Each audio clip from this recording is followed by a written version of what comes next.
drame parce que des instructions sont données pour que l'affront, et on parle vraiment de cela, que l'affront soit lavé. Il y avait quelque chose dans cette manifestation qui tenait de l'affront. Moi aussi, j'ai vu ces vidéos du chef de l'État de l'époque, le capitaine-président Moussa Dadis Camara. J'ai vu la conception qu'il a de lui-même. Fallait-il lui parler les yeux dans les yeux, lui dire la vérité et avec force? Certainement pas, Monsieur le Président. Baisser les yeux avec humilité, montrer crainte et déférence, c'était cela qu'il attendait. Et ce peuple-là qui se rebelle, qui sont-ils? À tous les coups, ils sont pauvres en plus. Et puis, ils sont guinéens. Et puis, ce ne sont pas mes partisans. Je ne peux pas laisser passer cet affront. Monsieur le Président, je n'ai pas la clé. Je comprends que les répressions de mouvements politiques peuvent dégénérer. Je viens d'un pays qui a connu cela aussi et qui n'a aucune leçon à donner. Et je n'ai pas la clé sur les viols, Monsieur le Président.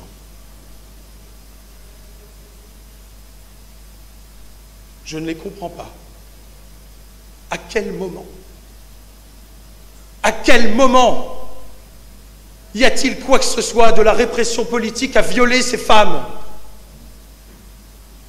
Y a-t-il quoi que ce soit de politique à leur donner la leçon en les perforant à coups de dague dans le bas du ventre, en les honnissant d'injures, avant de les violer, Monsieur le Président, messieurs, avant de les violer à l'arme blanche?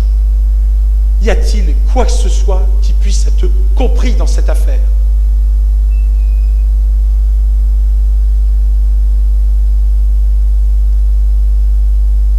Bien sûr, il y a les tortures.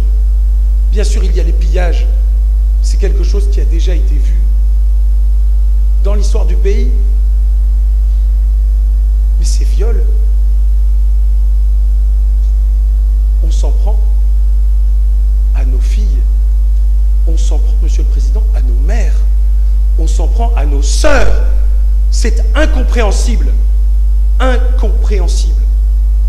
Incompréhensible pour la Guinée, incompréhensible pour la région, incompréhensible pour l'Afrique entière, incompréhensible pour notre humanité, incompréhensible. Moi, je comprends parfaitement que personne ici ne veuille prendre la responsabilité de cela. Ils étaient aux commandes. C'est ainsi que les choses se sont passées. C'est indubitable. Indubitable. Le monde entier a été choqué. Le monde entier a été meurtri. Mais plutôt que de tenir compte de la gravité de l'instant, qu'est-ce qui a été entrepris? Il a été entrepris de tout faire pour étouffer tout cela. Feu et contre-feu. Commission nationale d'enquête pour démonétiser la Commission internationale d'enquête. On parle de la Cour pénale internationale parce que c'est suffisamment grave pour que la Cour pénale internationale puisse être envisagée. Alors, on saisit la justice guinéenne. Monsieur le Président, cela n'est pas très flatteur, ce que je vais vous dire. Mais on ne saisit pas la justice guinéenne pour qu'elle réussisse. Elle réussira. Mais on ne la saisit pas pour qu'elle aille au bout. On ne la saisit pas pour qu'elle fasse toute la vérité. Elle n'est pas saisie. On ne la saisit pas pour que tout ce qui a été dit dans le cadre de ce procès soit dit. Clairement pas. Clairement pas. Celui qui règne à ce moment-là n'a pas du tout dans l'idée de cela. Il a plutôt, je le pense, c'est ma conviction, Monsieur le Président, messieurs, il a plutôt dans l'idée que comme la saisine de la Cour pénale internationale est nécessairement subsidiaire, on met en avant la procédure pénale guinéenne pour dire qu'il est inutile de saisir la justice internationale. chose. On n'est pas dans une recherche de justice. On est dans une recherche d'impunité en saisissant la justice. Évidemment, c'est parfaitement paradoxal, mais c'est très réaliste. Parce que, de mémoire de Guinéens, tous les crimes qui ont été commis par le passé de cette ampleur, tous les crimes ont été impunis. Il n'y a jamais eu de procès pour aucune de toutes ces victimes qu'a connu l'histoire de la Guinée. Et toutes vos familles en savent quelque chose. Donc le pari, à ce moment-là, ce n'est pas le pari d'une justice qui va réussir.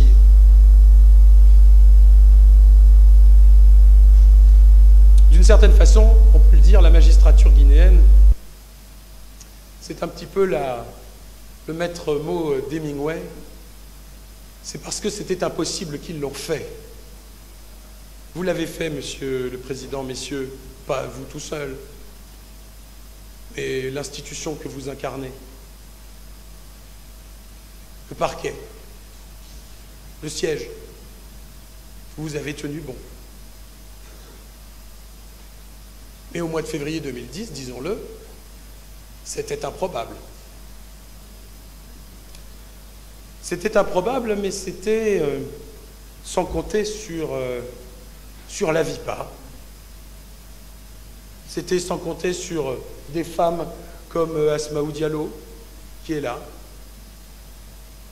presque tous les jours depuis ce procès, et puis avant cela, à chaque étape de cette affaire, elle et toutes ses équipes. Radieuse et courageuse. C'était sans compter sur l'AFADIS, qui n'est pas représentée dans cette audience, mais que je mentionne, l'association des familles et amis des disparus, parce qu'il y a des disparus, je le répète. C'était sans compter sur l'OGDH et sur la FIDH, AVIPA, OGDH, FIDH, que j'ai le grand honneur de représenter aussi devant vous. C'était sans compter sur la pugnacité de Thierno Mahadjousso, d'Abdoul Gadir Diallo et aujourd'hui de Souleymane Ba, leurs présidents successifs. C'était sans compter sur cela. Il faut le dire, moi je suis arrivé à Conakry, je l'ai dit, j'étais jeune. J'ai demandé où était le palais de justice et mon confrère Hamidou Bari m'a dit « Les juges ne sont pas au palais de justice ». Monsieur le Président, vous vous en souvenez peut-être, les juges n'étaient pas au palais de justice. Ils étaient à la Villa 32, sur l'île de Kaloum. Ils étaient là-bas, pas loin d'ici, mais pas au palais. Pourquoi c'était important que les juges ne soient pas au palais? C'était important parce que les victimes n'allaient pas se présenter à eux si les juges n'étaient pas au palais. Donc nous sommes allés voir les juges d'instruction avec mes confrères, conscients de la peur des victimes d'avoir à aller dans cette ville-là, qui était bien gardée du reste. Les juges, disons-le, n'étaient pas particulièrement rassurés par cette garde très rapprochée. Les victimes n'étaient pas du tout rassurées, pour ne pas dire qu'elles étaient parfaitement effrayées à l'idée de se présenter aux juges. Et les juges de nous dire « on a un problème, les victimes ne viennent pas nous voir, un jour, la conséquence sera tirée de ce que, comme aucune victime ne vient nous voir, il n'y a donc pas de victime. » Voilà ce que nous ont dit les juges. Et donc avec mes confrères, avec la FIDH, avec l'OGDH, avec l'AVIPA, nous avons résolu deux choses. Et c'était important, et je dois le dire devant vous, parce que je sais qu'au terme de votre délibéré, vous allez devoir vous pencher sur la question de la recevabilité des personnes que sont l'AVIPA, l'OGDH et la FIDH. Nous avons décidé deux choses. La première, c'est que nous allions constituer partie civile ces organisations. Ces organisations, elles ne sont pas susceptibles d'être intimidées. On ne pourra pas les faire taire. On ne tue pas l'OGDH. On ne tue pas l'AVIPA. On peut s'en prendre à ses membres, peut-être si on est suffisamment fou. Et cette affaire est une affaire de folie à certains égards. Mais on ne tuera pas ni le GDH, ni la VIPA, ni la FADIS, ni la FIDH.